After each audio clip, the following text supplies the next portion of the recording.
M के times news में आपका स्वागत है। मैं हूं एम के आजाद। आज हम बात करेंगे कि झारखंड की राजनीति में फिर एक नया ट्विस्ट आ गया है। आज हम उसी को टटोलने की कोशिश करते हैं। समझते चले जाइए, जिस तरह से अंतिम चरण के चुनाव के मतदान की तारीख नजदीक आते जा रही है, नेताओं के अपने बोल और अपनी बानी पे विराम नहीं लग रहा है और जो कुछ सामने आता हुआ दिखता है, झारखंड उससे रूबरू जरूर हो रही है। तमाम तरह की चीजें सामने आते हुए नजर आई और इस बीच जब हेमंत सोरेन ने अपनी सभा में शैडो कैंपेन के बारे में बातचीत की तो लोगों में एक सनसनी जरूर फैल गई। शैडो कैंपेन के बारे में, जी हां, आपको जानना जरूरी है कि यह शैडो कैंपेन है क्या। आज हम सब पर बात करेंगे, लेकिन एक महत्वपूर्ण बात को समझते चले जाइए कि जिस तरह से जिस नैरेटिव को लेकर भारतीय जनता पार्टी चुनाव में उतरी है, झारखंड के चुनाव में, उससे जनता काफी नाराज तो जरूर हो रही है। ऐसी बातें लगातार कई सोशल मीडिया पे और कई मीडिया में नजर भी आने लगी है, क्योंकि कहा जा रहा है कि जिन मुद्दों को लेकर भारतीय जनता पार्टी को लड़ना चाहिए था वो सारे मुद्दे गायब हो गए हैं और एक ऐसे मुद्दे लेके आए हैं जिससे झारखंड का कोई सरोकार नहीं है। यह तो आने वाला वक्त में पता चलेगा कि झारखंड मुक्ति मोर्चा भारतीय जनता पार्टी की जो वास्तविक लड़ाई है वो किस कदर और कहां अंजाम तक पहुंचती है, यानी किस अंजाम तक पहुंचती है, वो तो 23 नवंबर को पता चलेगा, जिस दिन चुनाव का रिजल्ट आना शुरू हो जाएगा। जी हां, तो मैं बात कर रहा था शैडो कैंपेन के बारे में और इसको लेकर जिस तरह से हेमंत सोरेन ने आक्रामकता दिखाई है और जिस बातों को लेकर वो चुनाव आयोग तक पहुंच गए हैं, इसको भी टटोल लीजिए। दर्शक जानना चाहता है कि ये शैडो कैंपेन है क्या, तो शैडो कैंपेन को समझ लीजिए। शैडो कैंपेन जो है एक तरह का ऐसा एक ऐड है जो फेसबुक और सोशल मीडिया में चलता है, जिसमें पूरी तरह से उनका एड्रेस, नाम, सब कुछ फर्जी होते हैं और उनके द्वारा जो सामग्री डाली जाती है उसकी भी कोई ऑथेंटिक नहीं होती है, लेकिन उनको पेड करके यानी पैसे देकर फेसबुक में चलाया जाता है, सोशल मीडिया में रन कराया जाता है। यही है शैडो कैंपेन। यानी शैडो कैंपेन में जो चीज आप फेसबुक में देख रहे हैं, सोशल मीडिया में देख रहे हैं, उन सब में जो लोग चला रहा है उनका नाम भी फर्जी, उनका एड्रेस भी फर्जी, उनका मोबाइल नंबर भी फर्जी और उनके द्वारा दिया जाने वाला सामग्री भी पूरी तरह से ऑथेंटिक नहीं है। यही है शैडो कैंपेन और इसका असर होता हुआ दिखता है। आज सोशल मीडिया के जमाने में अगर किस तरह से सोशल मीडिया का महत्व जैसे जैसे है, उसमें ऐसी सामग्री है जो आपत्तिजनक जरूर रहा है और कई लोग इसमें आपत्ति जता भी चुके हैं। और जब झारखंड के मुख्यमंत्री हेमंत सोरेन शैडो कैंपेन के बारे में बताते हुए चलते हैं तो मामला दिलचस्प जरूर हो जाता है। यही नहीं, वो जब चुनाव आयोग में जाके शिकायत करते हैं, उस शिकायत में क्या लिखा हुआ है ये भी आप आसानी से देख लीजिए और समझ लीजिए। वो लिखते हैं कि झारखंड में करीब 95,000 से ज्यादा व्हाट्सएप ग्रुप चल रहे हैं जो फर्जी है और पेड न्यूज की तरह चलते हुए नजर आ रहे हैं। बड़ा दिलचस्प है।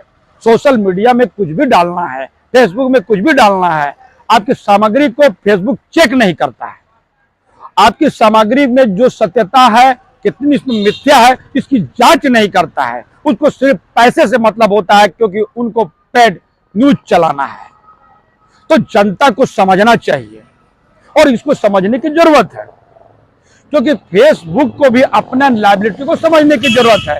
और दूसरे चीज, व्हाट्सएप ग्रुप को ले लीजिए तो तमाम तरह की बातें तो भारत सरकार के द्वारा की गई थी जी, इस पर ब्रेक लगाया जाएगा, लेकिन व्हाट्सएप ग्रुप में भी जो बातें सामने आती है उसकी भी कोई ऑथेंटिक नहीं होती है, फिर भी वो सोशल मीडिया में काफी तेजी से फैलती है।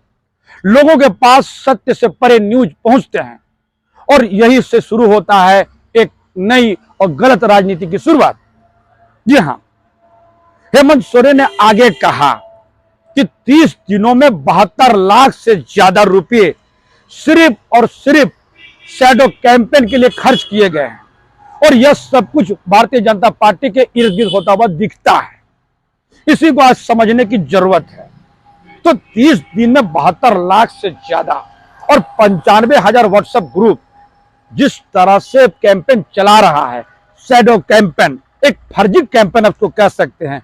तो समझते चले जाइए कि झारखंड की राजनीति में उसका क्या असर होता हुआ दिखेगा।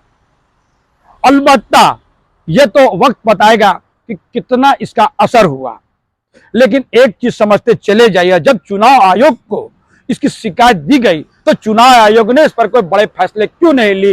राजनीतिक गलियारों पे यह भी एक चर्चा का विषय बना हुआ है और झारखंड मुक्ति मोर्चा लगातार इस मामले पे जो है पूरा तरह से चुनाव आयोग को भी कटघरे में खड़ा करने से नहीं चूकती। जी हाँ, यानी 30 दिन में 72 लाख रुपए से ज्यादा अगर सिर्फ सोशल मीडिया में शैडो कैंपेन के लिए खर्च किए जाते हों तो समझा जा सकता है कि लड़ाई झारखंड में किस ओर और किस दिशा में होता हुआ दिखता है। सोशल मीडिया के जमाने में लोगों को यह पता लगाना कि कौन सही है और कौन गलत है बड़ा मुश्किल भरा सवाल है। लोगों के बीच में एक ऐसी चीजें फैला दी जाती है, एक ऐसी गंदगी फैला दी जाती है जो समझना बड़ा मुश्किल कभी कभी हो जाता है।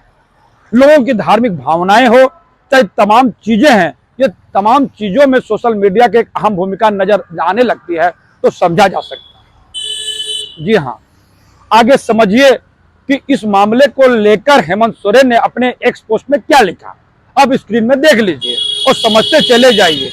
और उन्होंने जो बातें कही वो बड़ा महत्वपूर्ण है।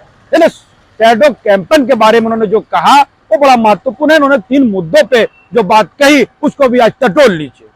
उन्होंने कहा कि शैडो कैंपेन का मकसद मेरी छवि को खराब करने की है।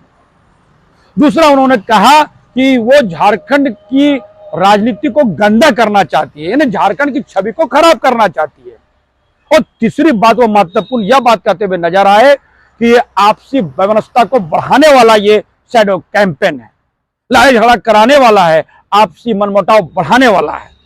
जी हाँ, 3 मुद्दे जब हेमंत सोरेन कहते हुए नजर आए तो बड़ा महत्वपूर्ण हो जाता है कि शैडो कैंपेन के बारे में न्यूज बनाने की जरूरत थी और दर्शकों को भी वास्तविकता का पता लगाने की जरूर जिम्मेदारी भी होती है। और हमारा एमके टाइम्स न्यूज चैनल इसी बातों को सामने लाने का काम करती है, क्योंकि हमारा चैनल का सिर्फ मकसद होता है कि सावधान रहे, सतर्क रहें, नियम सम्मत काम करें और जो कुछ सही है उसी को परसने के काम करें। हेमंत सोरेन यही नहीं रुके, उन्होंने कहा कि आप हमारा फैक्ट को भी चेक कर लीजिए। मैंने 1 रुपया भी एड चैनल में नहीं दिया, अब जाकर देख लीजिए। जहां एक तरफ अरबों रुपए खर्चा किए गए हैं और मैंने 1 रुपया नहीं दिया, कहते हुए नजर आता है कि वो भारतीय जनता पार्टी करोड़ों रुपए खर्च कर चुकी है और मैं ऐसे शैडो कैंपेन में 1 रुपया नहीं खर्च पाया क्योंकि मुझे अपने जनता पर यकीन है। सिर्फ यही नहीं, हेमंत सोरेन इससे आगे बढ़ के जो बात कहते हुए नजर आते हैं उसको भी आप टटोल लीजिए। वो कहते हैं कि ऐसे लोग वैक्सीन, गलत वैक्सीन और नकली दवाई बेचकर करोड़ों रुपए कमाए हैं और ये लोग क्यों खर्च नहीं करेंगे।